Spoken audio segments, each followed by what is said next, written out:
Hello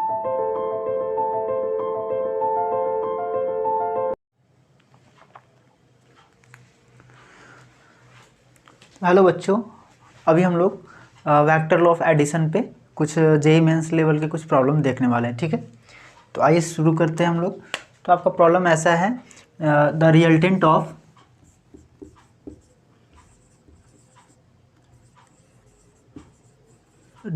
of two vectors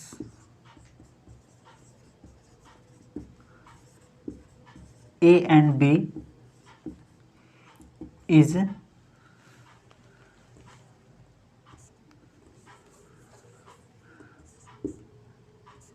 √7b। ठीक है, √7b इसका रिजल्टेंट है। ठीक है, तो हमें बताना है क्या, फाइंड b बाई ए। ठीक है, find b by A. Vectors आपका दिया हुआ है, ये हुआ ए वेक्टर, ये बी वेक्टर, दोनों के बीच का एंगल कितना 60 डिग्री है, और इसके दोनों का जो रिजल्टेंट दिया हुआ है कितना दिया हुआ है, तो √7b दिया हुआ है। तो बहुत ही छोटा क्वेश्चन है और आई होप आप लोग बहुत अच्छे से कर पाएंगे। तो प्लीज़ वीडियो को पॉज करें और खुद से एक बार ट्राई करें। ठीक है, तो आई होप दोस्तों आप लोगों ने ट्राई किया होगा। ठीक है, ठीक है, हम लोग अब चलो बोर्ड पे देखते हैं तो कैसे सॉल्व होगा। ये रिजल्टेंट दिया हुआ है कितना, √7b। तो हम लोगों ने रिजल्टेंट का जो फॉर्मूला देखा हुआ है, क्या देखा हुआ है, तो r² = p² plus q² plus 2pq cos theta, 2pq cos theta देखा हुआ है। ठीक है, r² की जगह कितना √7b है, यानी कि 7b² हो जाएगा, = ए का जगह कि हम लोग क्या ले सकते हैं, p ए है ना, a यानी कि a², ठीक है, plus b² plus 2ab cos 60 degree. 7b² में से 1 माइनस b² हो जाएगा, कितना हो जाएगा, 6b² हो जाएगा, = a²। यहाँ पे cos 60 का वैल्यू कितना होता है, 1/2, 2 से 2 कैंसिल हो जाएगा, तो यहाँ हो जाएगा कितना, 6b² = a² plus ab। Okay दोस्तों, आई होप यहाँ तक क्लियर हुआ होगा आपको। ठीक है, अभी आगे हम लोग सॉल्व करते हैं इसे। हमें क्या बताना है, b बाई ए का वैल्यू बताना है। ठीक है, तो यहाँ से हम लोग लिख सकते हैं, अच्छा इसमें हम लोग क्या कर सकते हैं, तो a/a² से डिवाइड कर सकते हैं। उससे होगा क्या, आइए हम लोग देखते हैं। a² से अगर हम लोग दोनों तरफ डिवाइड करेंगे तो कितना हो जाएगा, 6b/a का होल स्क्वायर = ये हो जाएगा 1, प्लस ये कितना हो जाएगा, a² से हम लोग डिवाइड करेंगे तो a² से a तो कट जाएगा, यहाँ बचेगा b/a। ठीक है, इसे हम लोग और कैसे लिख सकते हैं, 6b/a का होल स्क्वायर, यहाँ पे हम लोग लिख सकते हैं कितना, माइनस b/a माइनस 1 = 0। बस इस इक्वेशन को सॉल्व कर देना है और हमें क्या हो जाएगा, तो b/a का वैल्यू मिल जाएगा। तो आइए सॉल्व करते हैं इस चीज़ को कैसे। तो आप b/a को x लेट कर सकते हो, तो यहाँ पे हो जाएगा कितना, 6x² माइनस x माइनस 1 = 0। तो यहाँ से हम लोग कैसे निकाल पाएंगे, तो x का फॉर्मूला भी होता है क्या, -b। ठीक है, -b प्लस माइनस √d, या डू यानी कि डिस्क्रिमिनेंट होता है, तो d का फॉर्मूला भी यहाँ पे होता है कितना, b² minus 4ac divided by 2a। तो यहाँ से b का वैल्यू क्या हो जाएगा, यहाँ पे a का वैल्यू कितना हो जाता है, a = 6, b = -1 और c का वैल्यू ये होता है, c = -1। ठीक है दोस्तों, यहाँ पे ये जो ए बी मैंने लिया है वो आप इसे एक काम करो, आप इसे कैपिटल से कर सकते हो। ठीक है ना, आप इसे कैपिटल ले सकते हो, a/b/c। ठीक है, तो यहाँ पे a = ये 6 यानी x² का कॉफिशिएंट, और b का यानी कि x का कॉफिशिएंट, और c का मतलब जो कांस्टेंट वैल्यू है उसे हम लोग c इंडिकेट करते हैं। तो -b = कितना हो जाएगा, -b का वैल्यू -1 दिया हुआ है ऑलरेडी, तो माइनस माइनस प्लस 1 हो जाएगा। ठीक है, तो 1 plus minus √b² minus 4ac, b² कितना है 1 -1, तो 1 का स्क्वायर -1 का स्क्वायर 1 हो जाएगा, माइनस 4ac, तो ac कितना है -6। ठीक है, 4 से मल्टीप्लाई कर दो, 6 चौका कितना 24, और माइनस पहले से लगा हुआ है तो माइनस माइनस प्लस हो जाएगा, प्लस 24। ठीक है, डिवाइडेड बाई 2a, a का वैल्यू कितना है 6 है, एंड 2 × 6 कितना हो जाएगा 12।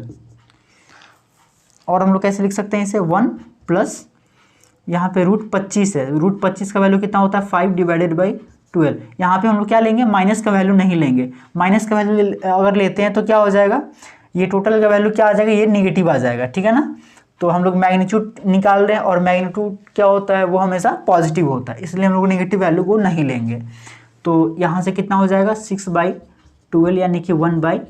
तो यहाँ से x इज इक्वल टू आया, यानी कि x का वैल्यू हम लोगों ने क्या लेट किया हुआ था, b/a लेट किया हुआ था। तो यहाँ से b/a इज इक्वल टू कितना आया यहाँ पे 1/2। आई होप आप लोगों ने पहले से भी सॉल्व किया होगा, ठीक है। तो आइए हम लोग सेकेंड क्वेश्चन देखते हैं।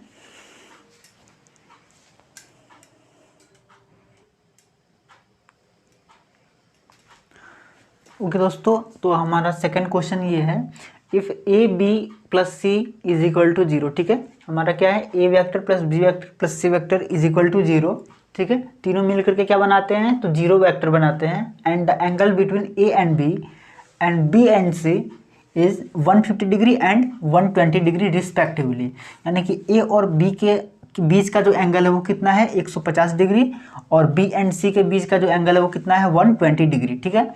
तो बताना क्या है, तो the magnitude of the vectors A B and C are in the ratio of, यानी कि जो मैग्नीट्यूड होगा ए बी और सी का वो हमारा किस रेशियो में होगा, ठीक है। तो हमें ये फाइंड आउट करना है। तो आइए दोस्तों हम लोग देखते हैं इस प्रॉब्लम कैसे सॉल्व होगा। तो सबसे पहले तो ए प्लस बी प्लस सी, जब कोई भी वेक्टर मिल करके एडिशन किसी भी वेक्टर का 0 होता है, यानी कि उसका जो वो क्या होगा, वो क्लोज होगा, वो वेक्टर क्या होगा हमारा हमेशा क्लोज होगा। इस बात को आप लोग हमेशा ध्यान में रखेंगे, ठीक है। तो जैसे ए वेक्टर मैंने पहले ऐसे बना दिया, ए वेक्टर, ठीक है। इसके बाद ए और बी के बीच का एंगल कितना है 150 डिग्री। तो 150 डिग्री का मतलब कितना हुआ, तो आप ऐसे ड्रॉ कर सकते हो, ऐसे। तो ऐसे ये कैसे हो जाएगा, एंगल कैसे हो सकता है, तो ये हुआ ए वेक्टर, ये हुआ बी वेक्टर। तो एंगल हमेशा क्या होता है, तो ये वाला होता है एंगल हमेशा क्या होता है, एंगल ऑफ वेक्टर्स क्या होता है कि वो हमेशा या तो टेल टू टेल के बीच के एंगल होगा, उसे ही हम लोग क्या बोलेंगे, एंगल बिटवीन वेक्टर्स बोलेंगे। हमेशा टेल टू टेल का होगा, ठीक है, उसको ही, या फिर हेड टू हेड का बीच का एंगल होगा, उसे हम लोग क्या बोलेंगे, वेक्टर्स, यानी कि एंगल बिटवीन वेक्टर्स बोलेंगे, ठीक है। तो यहाँ पे हमारा क्या होगा, बी वेक्टर ये हो जाएगा, ये क्या हो जाएगा बी वेक्टर। अगर हम यहाँ से ऐसे ड्रॉ करते हैं तो टेल टू टेल है, ठीक है, टेल टू टेल के बीच का एंगल, यानी कि ये क्या हो जाएगा, ये एक दूसरे का पैरेलल हो जाएगा। तो जितना एंगल यहाँ बनेगा उतना ही एंगल यहाँ बनेगा, इसलिए मैं यहाँ पे एंगल बना रहा हूँ, ठीक है। तो क्या हो जाएगा 150 डिग्री हो जाएगा। इसके बाद क्या है, तो बी और सी के बीच का जो एंगल है वो कितना है 120 डिग्री है। आप सपोज करो 120 डिग्री हमें बनाना है, तो 120 डिग्री कैसे होगा, तो यहाँ से अगर हम लोग ऐसे बनाते हैं तो कितना हो जाएगा, यहाँ से 90 डिग्री होगा, ठीक है, 90, और इसमें 30 और ऐड करना है। अच्छा एक सेकेंड, यहाँ पे जैसे 150 डिग्री है तो ये कितना एंगल होगा बताओ, ये टोटल कितना है 180, तो 180 में से 150 चला जाएगा, कितना हो जाएगा, ये 30 हो जाएगा, ठीक है, ओके। अब यहाँ पे बनाना है क्या हमें 120 डिग्री।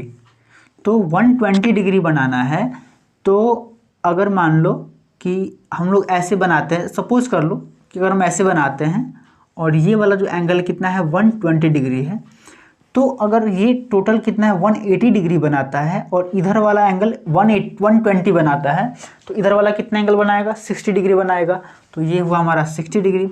अब देखो किसी भी ट्रायंगल का जो इनर एंगल होता है, इंटीरियर एंगल, वो कितना होता है, तो वो होता है कितना 180 डिग्री होता है। आप देखो ये कितना हुआ, तो ये हुआ कितना 60 और 30 90 हो गया, 90, ठीक है। आप ऐसे करो कितना 60 + 30 प्लस आप यहाँ का जो एंगल बनेगा उसे एक्स लेट कर लो, तो कितना हो जाएगा = 180।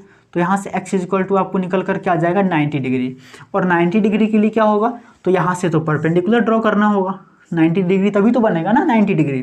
तो 90 डिग्री ऐसे बनेगा, तो ये तो ऐसे तो 90 डिग्री बनेगा नहीं, तो इसके लिए हमें क्या करना होगा, यहाँ से परपेंडिकुलर लाइन को ड्रॉ करना होगा, ठीक है दोस्तों। तो ये जो लाइन होगा, अब हमें पता चला कि ये जो लाइन है वो क्या है, तो परपेंडिकुलर है, ठीक है। तो ऐसे हम लोग इसके फिगर को ड्रॉ करेंगे। अब आगे क्या बोलता है इसमें दोस्तों, then the magnitude of the vectors A B and C are in the ratio of, ratio बता देना है हमें। अब बस आपको हर एक एंगल पता है, तो यहाँ से साइन 30 इज इक्वल टू कितना हो जाएगा, sine 30 is equal to A by B, sorry इतना बाई इतना, तो आप कर दो कितना हो जाएगा, साइन 30 इज इक्वल टू, अच्छा ए बी और ये कितना हो जाएगा, सी वेक्टर हो जाएगा, ठीक है। तो साइन 30 इज इक्वल टू कितना हो जाएगा, सी बाई बी, तो यहाँ से हो जाएगा कितना, सी बाई बी, तो साइन 30 इज इक्वल टू कितना होता है 1/2 सी बाई बी का रेशियो आ गया, ठीक है। अब कॉस 30 कर दो आप, कॉस 30 इज इक्वल टू कितना हो जाएगा, ए बाई बी हो जाएगा, तो ए वेक्टर बाई बी वेक्टर, ठीक है। अब वेक्टर दे सकते हो यहाँ पे, मैंने जल्दीबाजी में नहीं लिया। कॉस 30 इज इक्वल टू कितना हो जाएगा, √3/2, और यहाँ पे A by B, A vector by B vector, तो यहाँ से भी आ गया ए बाई बी कितना √3/2, और यहाँ से बी सी बाई बी कितना आ रहा है 1/2, ठीक है। तो बी का वैल्यू कितना आ रहा है, यहाँ भी 2 आ रहा है और यहाँ भी 2 आ रहा है, तो हम लोग ऐसे लिख सकते हैं इसे, A vector ratio B vector C vector क्या आ जाएगा, ए का वैल्यू कितना है आप देखो √3 है, ठीक है। बी का वैल्यू कितना आ रहा है, यहाँ भी और यहाँ भी 2 आ रहा है, इस टू सी कितना आ रहा है 1 आ रहा है, ठीक है। अगर यहाँ पे बी का वेक्टर जैसे यहाँ पे रेशियो में 2 आ रहा है, ठीक है, और यहाँ पे अगर 2 ना आकर के 3 आता 4 आता, तो उसको सॉल्व करने का एक अलग मेथड होता है, रेशियो मेथड होता है, तो वो मैं बता दूंगा बाद में, ठीक है। फिलहाल यहाँ पे आपको वो चीज़ करने का ज़रूरत नहीं है, आपको डायरेक्टली आपको आंसर आ रहा है √3:2:1, ठीक है दोस्तों। आई होप समझ में आया होगा आपको। ऐसे ही क्वेश्चन और भी हम लोग आपको ला रहे हैं, ठीक है।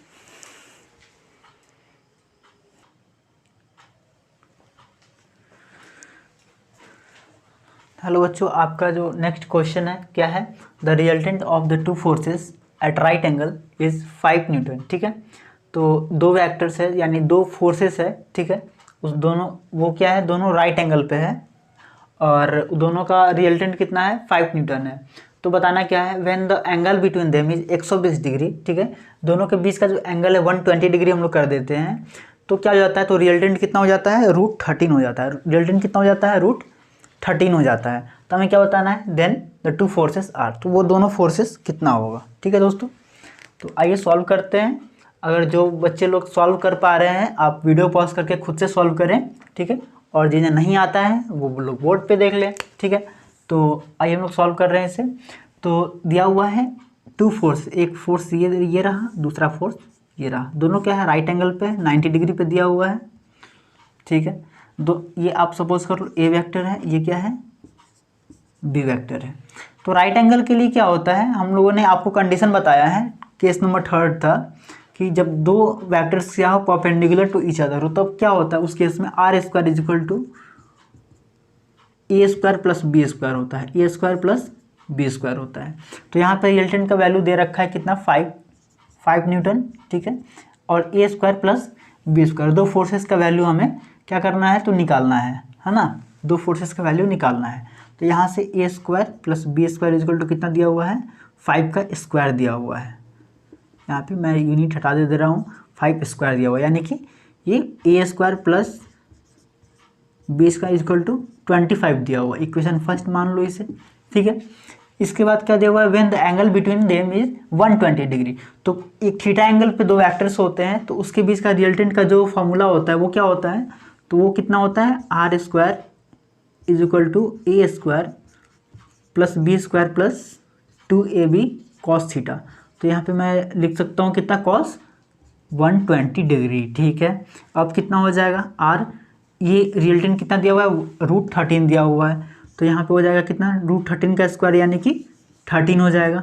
डायरेक्ट मैं यहाँ पे लिख रहा हूँ 13, a² + b² का वैल्यू दिया हुआ है कितना 25 + 2ab cos 120 का कितना होता है, तो cos 120 का हम लोग लिख सकते हैं कैसे cos 90 + थीटा, और cos 90 + थीटा कितना होता है, cos 90 + theta minus sine theta, ठीक है। तो माइनस साइन थीटा यानी कि -30 हो जाएगा, माइनस साइन 30 डिग्री, तो उसका वैल्यू कितना हो जाएगा -1/2, 2 से 2 कट जाएगा, तो यहाँ पे कितना हो जाएगा 13 is equal to 25 minus A B. तो यहाँ से ए बी का वैल्यू निकल करके आया कितना 25 माइनस 13, ठीक है ना। तो यहाँ पे कितना हो जाएगा 7 और 5 12, यानी कि ए बी का वैल्यू कितना आया 12। तो इसे आप इक्वेशन सेकंड मान सकते हो। अब हमें क्या बताना है, टू फोर्सेस यानी कि सिंपल ए और बी का वैल्यू हमें कैलकुलेट कर देना है। आपको ए स्क्वायर प्लस बी स्क्वायर या पता है और ए इंटू बी पता है। सिंपल सा मैथमेटिक्स से क्लास 9 क्लास में पढ़ना है, 8 क्लास में पढ़ना है, ठीक है। आप इजीली कैलकुलेट कर सकते हो, लेकिन मैं फिर भी यहाँ पे सॉल्व कर दे रहा हूँ। कैसे हो जाएगा अब देखो। तो यहाँ से ए प्लस बी का होल स्क्वायर का फॉर्मूला कितना होता है, A square plus B square plus 2ab, ठीक है। ए माइनस बी स्क्वायर का फॉर्मूला क्या होता है, A square plus B square minus 2ab, ठीक है। अब क्या हो जाएगा, ए प्लस बी का होल स्क्वायर है तो आप कर दो ए प्लस बी का whole square is equal to A plus B, A square plus B square का वैल्यू कितना दिया हुआ है 25 प्लस 2 इंटू ए बी का वैल्यू कितना दिया हुआ है 12। तो 12 इंटू 2 कितना हो जाएगा 24, यानी कि 49 हो जाएगा, ओके। और यहाँ पे a माइनस बी का वैल्यू कितना हो जाएगा, a माइनस बी का whole square is equal to इसका वैल्यू कितना 25, यहाँ पे माइनस ये कितना हो जाएगा 24, तो ये कितना हो जाएगा 1 हो जाएगा। और यहाँ से हम लोग रूट हटा देंगे तो कितना हो जाएगा a plus B is equal to 7, और यहाँ से a minus B is equal to कितना 1, और यहाँ से आप सिंपल आप लोग ऐड कर सकते हैं, b से b cancel out, 2a is equal to 8, यहाँ से a इज इक्वल टू 4, तो a इज इक्वल टू 4 निकला, तो b इज इक्वल टू कितना निकल जाएगा, b इज इक्वल टू 3 आ जाएगा ना, b इज इक्वल टू 3 आ जाएगा। तो यहाँ से हमारा दो वैल्यू निकल के आया है, दो फोर्सेस का वैल्यू कितना है, a इज इक्वल टू 4 और 4 न्यूटन, और b इज इक्वल टू कितना 3 न्यूटन, ओके। आई होप आपको बहुत अच्छा लगा होगा क्वेश्चन, और धीरे धीरे हम लोग एक एक स्टेप बढ़ रहे हैं, ठीक है। और हम लोग इस टॉपिक के बाद सब्सट्रैक्शन ऑफ वेक्टर करेंगे, उस पर भी धीरे धीरे हम लोग और भी बहुत सारा प्रॉब्लम करेंगे। सो प्लीज़ वीडियो अच्छा लगा हो तो प्लीज़ वीडियो को लाइक करें, सब्सक्राइब करें चैनल को, और हमारे वीडियो को बहुत और भी फ्रेंड के पास शेयर करें, जिससे कि आपके दोस्तों लोग को भी हेल्प मिल सके। ओके दोस्तों, थैंक यू।